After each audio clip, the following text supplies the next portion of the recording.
I want you to consider is this. Am I remarkable or am I normal? To help you consider this question, I'd like you to just shut your eyes for a minute, please. All eyes shut. Imagine being 11 years old again. Imagine the home that you lived in and imagine the school that you went to. Imagine all the activities you used to enjoy doing. And imagine being told you need to go for a routine spinal operation. And you wake up from this operation and you realise you're slowly losing sensation and movement in your legs. And you fall back to sleep again because you're high on morphine, and you wake up again a little bit later and you've lost more sensation and movement in your legs. And this continues for a period of 12 hours. And at the end of the 12 hours, you realise at the age of 11, you've become permanently paralysed. This is what happened to me in August 1993. Open your eyes. I had unwittingly become part of an exclusive club of just 1,200 people who become paralysed every year in the UK. And of that, being a child that was female, I formed 2%. So what is a spinal cord injury? Having a spinal cord injury does more than just curtail your ability to walk. It affects your bladder and your bowel function. It can affect your sexual function, particularly if you're a man. And for people who sustain higher level injuries, their hands and their arm function is impaired as well. And then some people, they experience neuropathic pain, even though they've lost sensation. In short, having a spinal cord injury impacts on every aspect of your life, physically, emotionally, and psychologically. And when I was lying in that hospital bed when I was 11 years old, I had no idea how you got out of bed if you can't use half your body. I had no idea how you put trousers on if your legs didn't work, let alone how you got yourself to school. And I spent 9 months in a specialist spinal injury unit, relearning the most basic of tasks. But let's fast forward 22 years, and I can tell you that at the age of 16, I became a very proud owner of a bright blue sparkly car and driving licence. At the age of 21, I graduated from Southampton University with a law degree. At the age of 27, I qualified as a solicitor. At the age of 29 and 3/4, and the 3/4 is important, I did a skydive. At the age of 32, I became the vice chair for the Spinal Injuries Association, a charity that's nationally seeking to support people with spinal cord injury.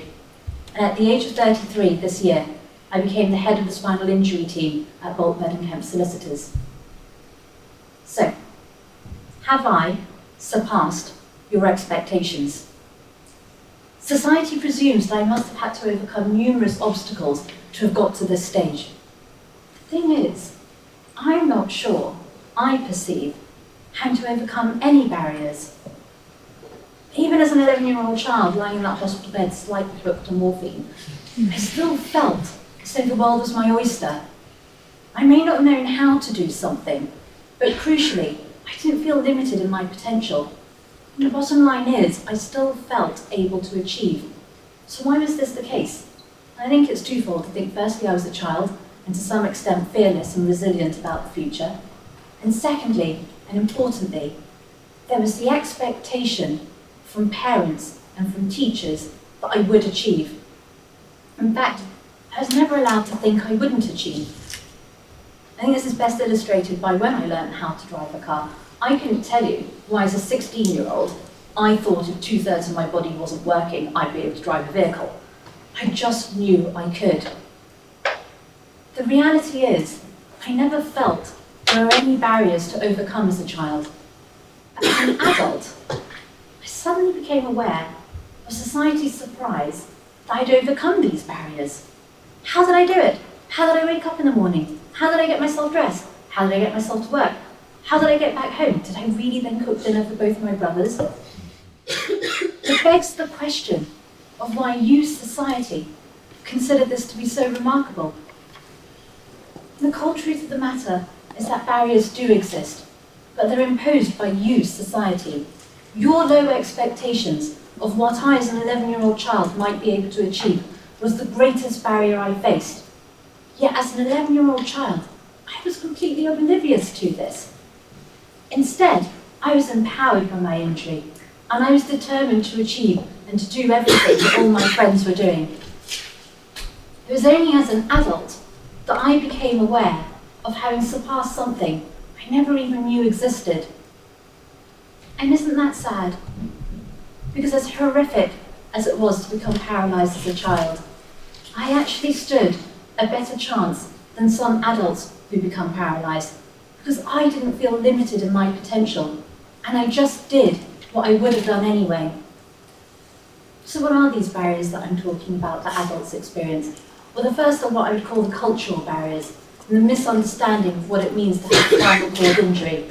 So the surprise that I live independently and own my own home, the surprise that I work full-time and carry out various other voluntary roles, the surprise that I made it to Australia and back in one piece, and the surprise that I've adjusted and I don't cry my eyes out. Then there are the physical barriers, the lack of consistent wheelchair access and facilities, which as an adult is the biggest obstacle I face on a day-to-day basis. And yes, this does exist. There's no legal obligation to mandate access be implemented or enforce non-compliance. And the Equality Act 2010 in the UK fundamentally lacks teeth. And then there is the lack of societal momentum. Whilst I've squared the circle in coming to terms with my injury and consider myself to lead a very fulfilling life, it doesn't mean I want to be paralysed.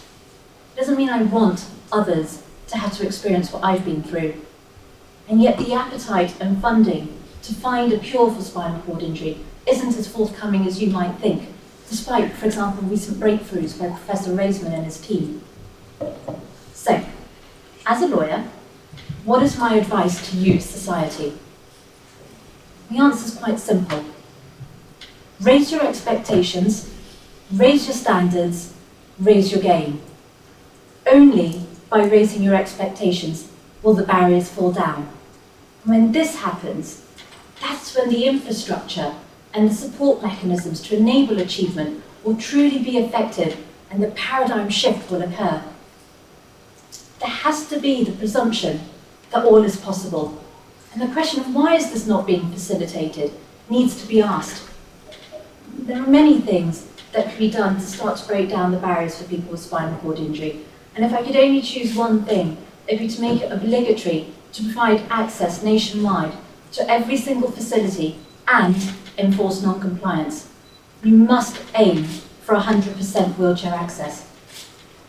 To give you an example of the paradigm shift in action when there's very little access, I want to tell you about what I did in March this year. As a firm, we decided we were going to do a skiing trip to Bulgaria, and I decided I wanted to go along.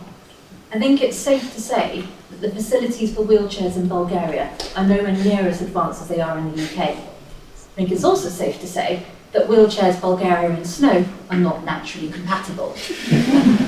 But the managing partner made clear to the solicitor, who became the holiday organiser, that she had to ensure all my needs were catered for. The reason being was the moment she allowed excuses for why it wouldn't be possible would have been the moment she lowered her standards, which would have then lowered her expectations, and the barriers for me would have gone up. And did we know all the answers when we went out there to Bulgaria? No, of course not. But with a good set of friends and colleagues, and a mindset that reflected the paradigm shift, we managed and we had a great time. But I don't want to come back to the UK and feel lucky because 20% of it's accessible compared to very little in Bulgaria. I want to feel equal. I want there to be 100% access. Because it's only once you, society, view me as an equal that the barriers I was describing earlier will begin to fall away. The presumption has to be of facilitating, enabling, not surprise that I surpassed your low expectations. Having a spinal cord injury temporarily incapacitates you, but there's no reason why that should become the status quo. People with a spinal cord injury want to regain the momentum we once had. And yes, we need support. We don't want to feel like a burden. We are more than capable of contributing if you, society, adapt to our disability. What I've achieved to date shouldn't be seen as remarkable. It should be seen as the norm.